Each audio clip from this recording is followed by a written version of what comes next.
Oh.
happened?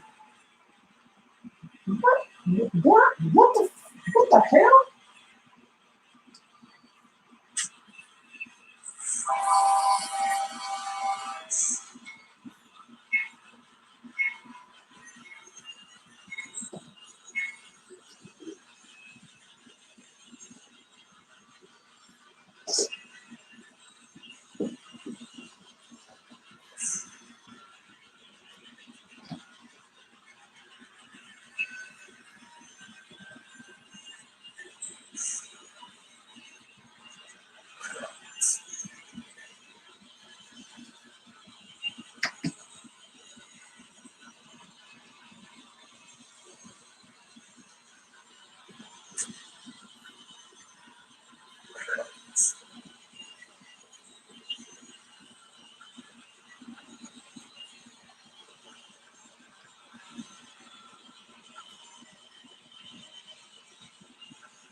Oh, hell no.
Nah, let's do this one.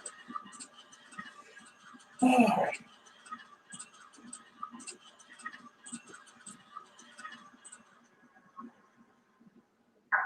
All right.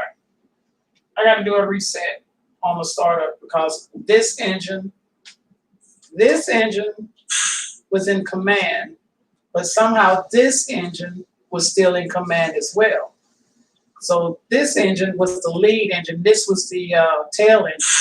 And for some reason, this engine was trying to overtake the power on this engine because I had it in one of the other controllers. So what had happened was it was trying to overwrite the command by having this engine as the lead and this is the tail. So when that happens, it shuts the layoff, it shuts it off.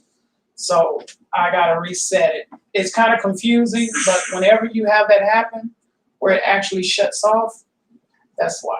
So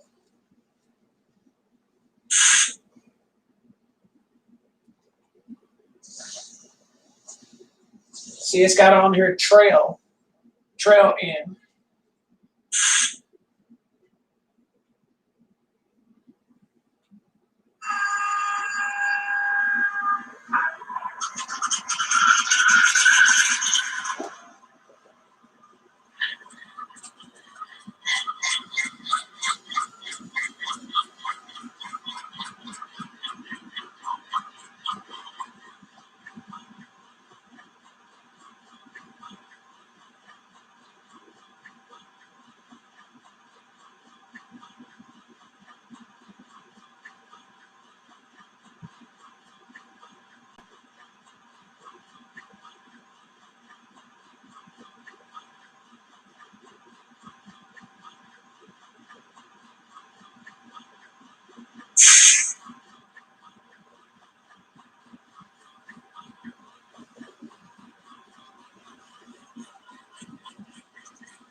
And the only way I can do that is take it out because it has it in the phone as trail. So I got to take it out of the cell phone in order to get it to work.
Huh, it worked.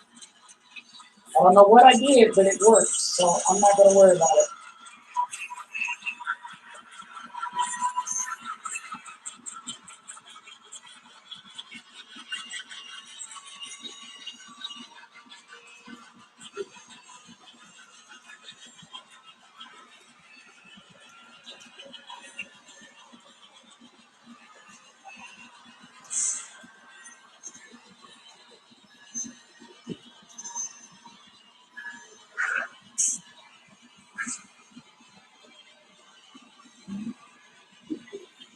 I'm sorry about that, guys.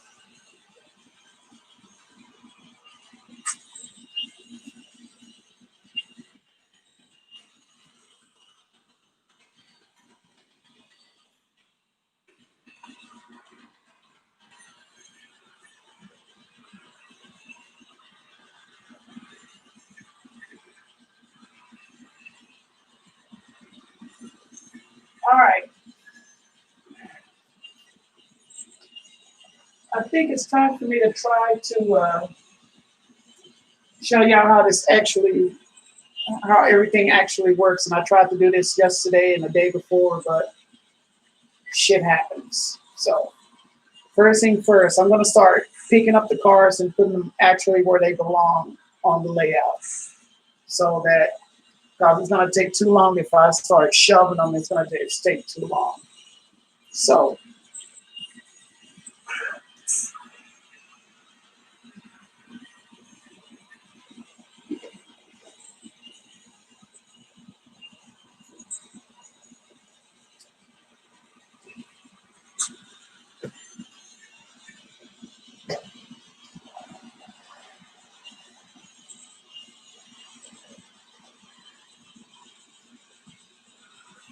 all right. The Mariani will get is where the limestone will be done, will be processed for the chemical plant to make the resin. So, I'm going to line the switch for these cars to go there. The BNSF, the air slides, and the ripside hoppers. The Norfolk Southern, and I believe the BNSF and the New York Central, those cars will be coming here.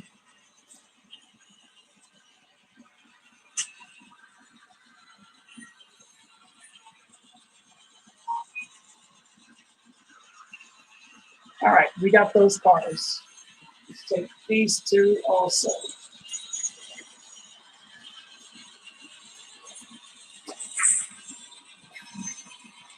Oh boy. I'll stop the train because I don't want to deal with it right now.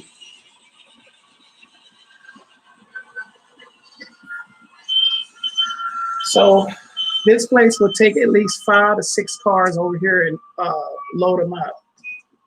It will also have a platform to load them in. The original design for the limestone area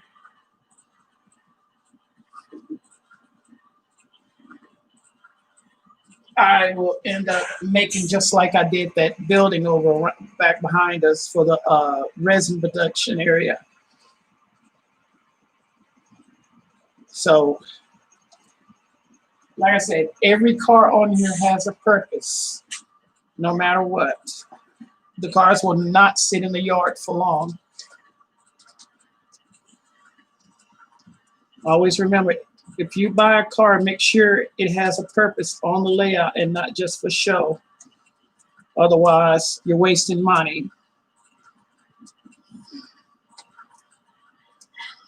If you have a grain elevator and you buy 30-some grain cars, ripside cars for the grain elevator, by all means, make sure each and every single one of them is used for that purpose.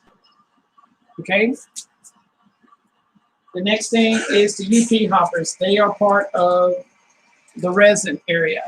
So we're going to shove these 4 cars around over to the press line plant. Because you know what goes on at press line, what we make there.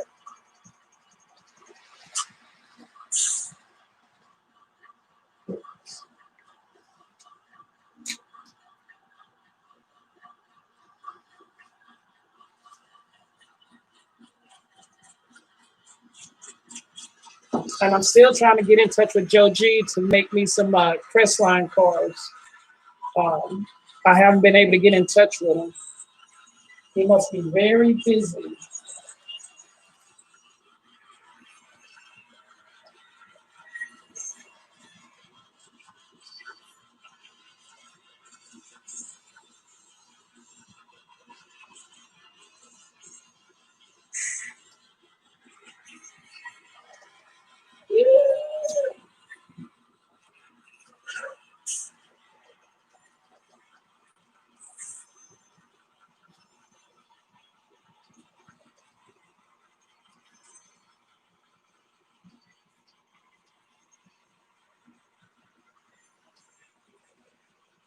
All right, so we have the press line area full. The next thing is the staging area. The staging area, which is this track right here, the siding over here in the closet branch. The plan for it, we're going to shove these cars since the engine already made its way around to it. We'll let it do the shoving for me. It'll have at least 2 cars in there.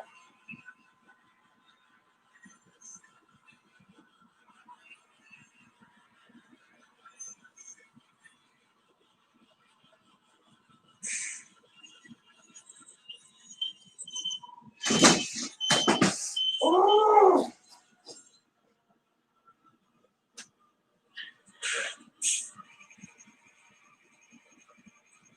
Okay.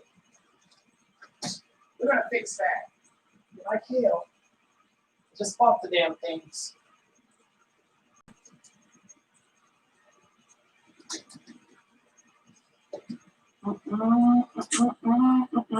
Damn that. Fuck that. That's the reason why this, when you use your cell phone, when you push stop, the motion is still going. But when you use your throttle, e-stop, it stops instantly. So it's still moving. And that I didn't even think about that. So that's on me. Shit. That. Shit.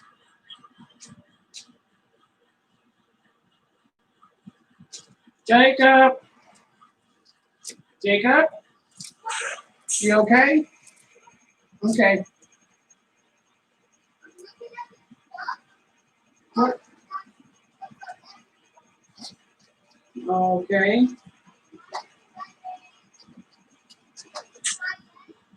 Uh-huh. All right. Let's go to the plant. Now, this is where mostly all of the action is for the hoppers.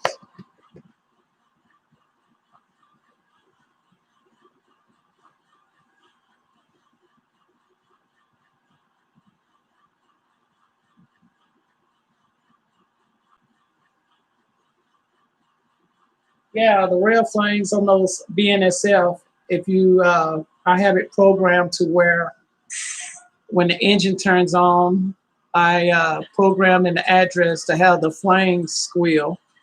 So every time it rolls, the flames start, you have a flame squealing sound.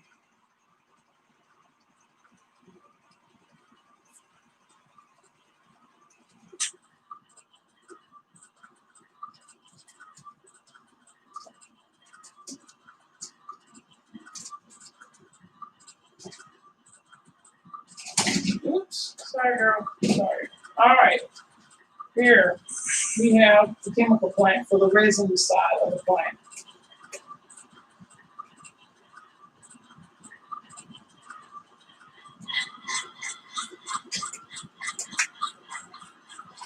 Everything that's not a rib side or the BNSF cars go on the resin side.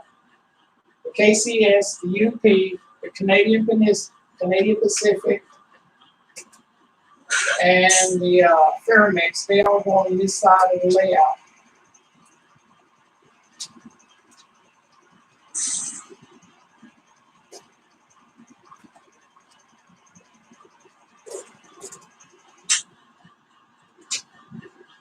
Whenever a car is shoved in the clear of the plant, that means it is a loaded car. That means it's ready for pull. If it's on the other side of the building, before the building, it is empty, and the 2 cars on the inside are being loaded.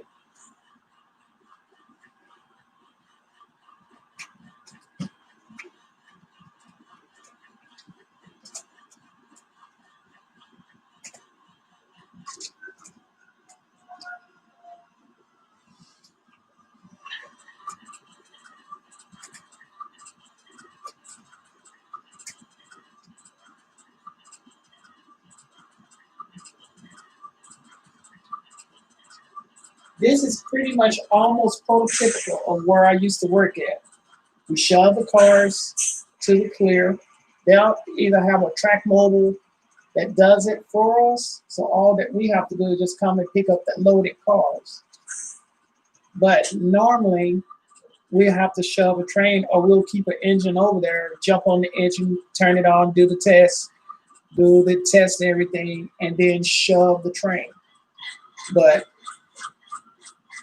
sometimes we don't have time to do all that. So all we do is when we get ready to do our switching of the plant, they'll give us a call to run and shove the train, shove the hoppers. So we'll come with what we got and shove everything in the clear, uncouple, and then drag out and pick up the cars.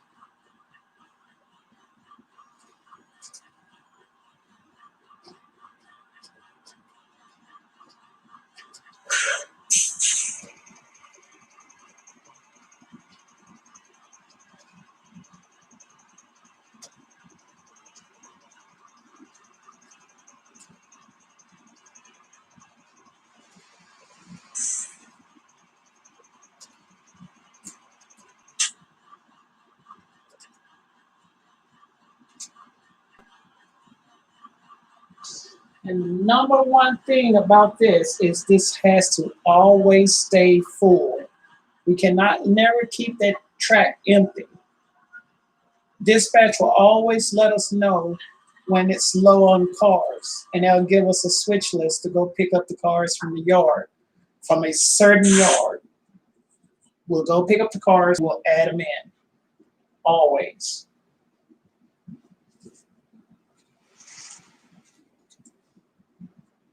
And then the cars that's what's left that we can't put, they go on train to the yard, in the yard, or on the spur.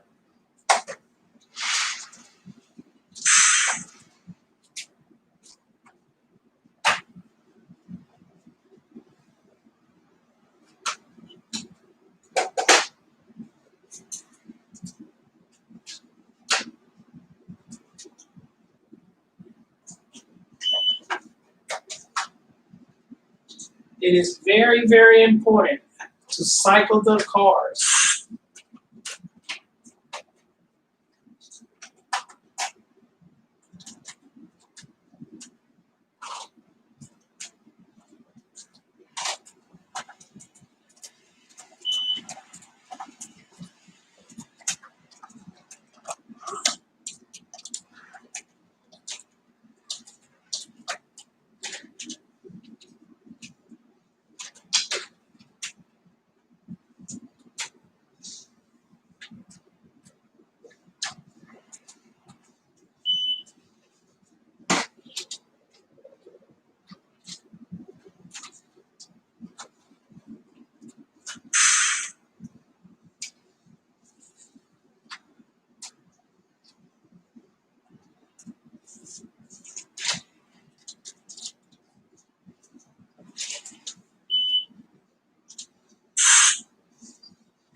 Now,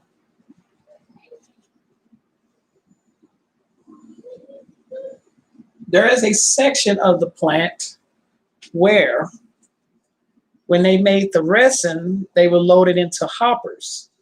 Then those hoppers are then turned around and stored inside a yard. We would pick up those cars and bring them back to the plant where they made foam resin.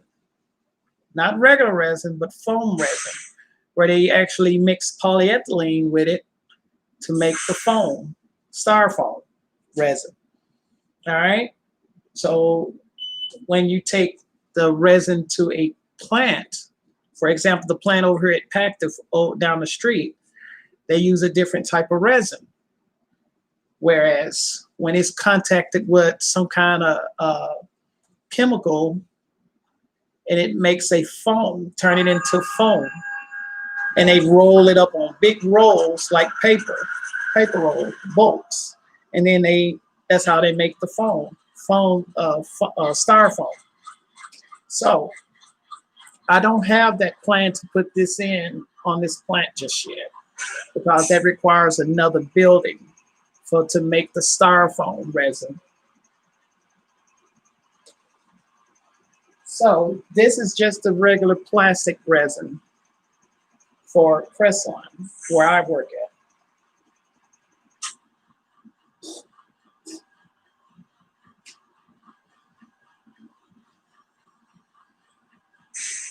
And then the rest of cars,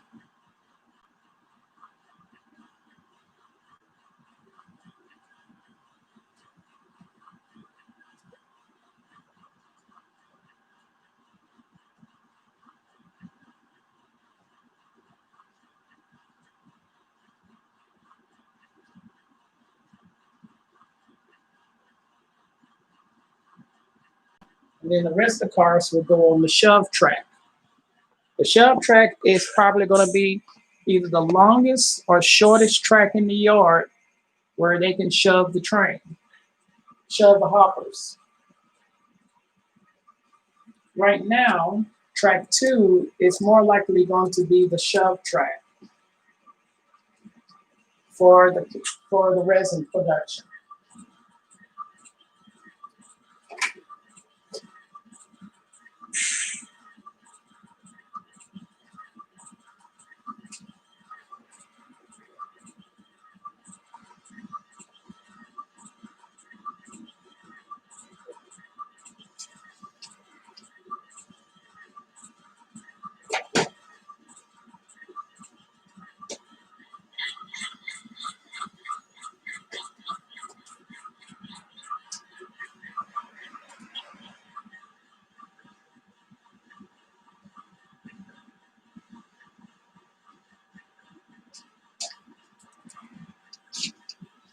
All right, this is the shove track.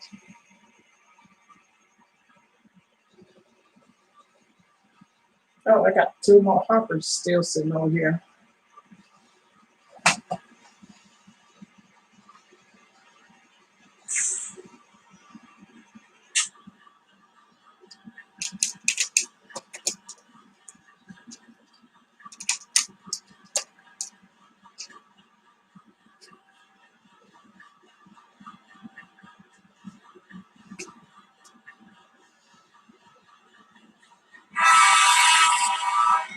Now, everything it tells a story now. This whole layout tells a complete story with the hoppers on here now. Because in the beginning, it was just the tank cars with 4 rail, the wash rack, and pretty much that was the simple part of this layout. Then when I started getting the hoppers, I had to start designing the building for the resin. And so there we are, our resin part of the plant, where we use the limestone composite and other ingredients at the chemical plant to make the resin. Once those are done, we drag the cars out. They will come up here to this track and we'll shove the train for the outbound on this track.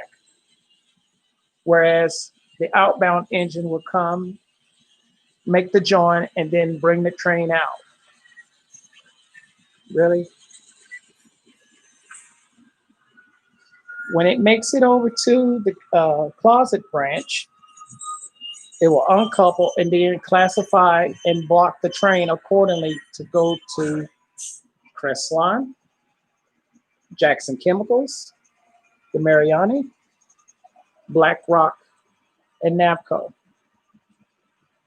Once we block and sorted the train, we'll bring the train back over here to the siding of the pocket track and prepare it for outbound. Once the outbound is done, we'll bring it back to the plant and set it outside the plant, and then the service crew will pick up the train and bring it into the company. Bring it to the yard and classify it into the yard. Always remember, first in, first out. The hoppers will come here and we will shove them from up here into the line to be shoved in. The tank cars, the same way. We'll block them and classify them into this track whereas the service crew will come in and then classify them into into the line up there. So you're never using the same car over and over again. That's the reason why it's a first in, first out method. We'll bring the cars, set them here. Service crew will come in and then kick the cars into the yard to where they need to be. The cars that need to go to the wash rack will be on a certain track to go to the wash rack. And then the other cars that needs to go, that are not needed to go to the wash rack, will be on another track. So we always know which cars have already been washed and what cars have not been washed. All right. So this is how this full scale operation on this layout works. This is a time estimate of 4 hours, 4 hour switching job, which means that's actually almost prototypical of an 8 hour crew where I work at. Okay. But the only difference is the other 2 hours, the other hour and a half is done over at the closet branch. And the 3.5 hours is done here at the plant. So this is a rundown of the layout in its entirety. So I hope one day when I'm rested and feeling good, I will come in here and do the whole switching operation. Any questions, guys? Any questions?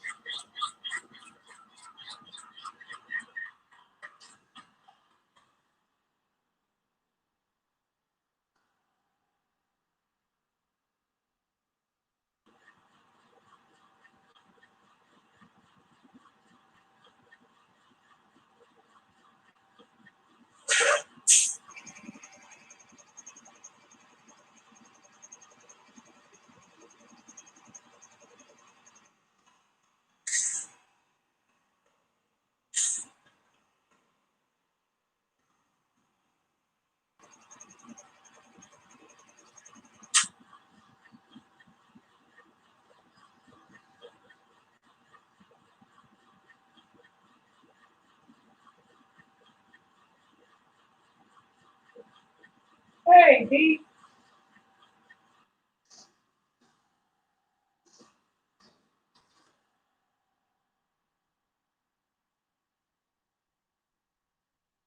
How you been?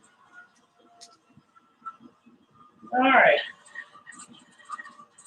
What I'm gonna do is I'm gonna take a break. I have a little boy in there I'm watching. He's in there playing Fortnite, so I'm gonna go spend some time with him. I will be back in a little bit. I just need to get something to drink and calm down from having 2 cars hit the floor. Um, I will be back. Let me get him situated and spend time with him. And like I said, I'll be back. Until then, I'll see y'all later. Bye.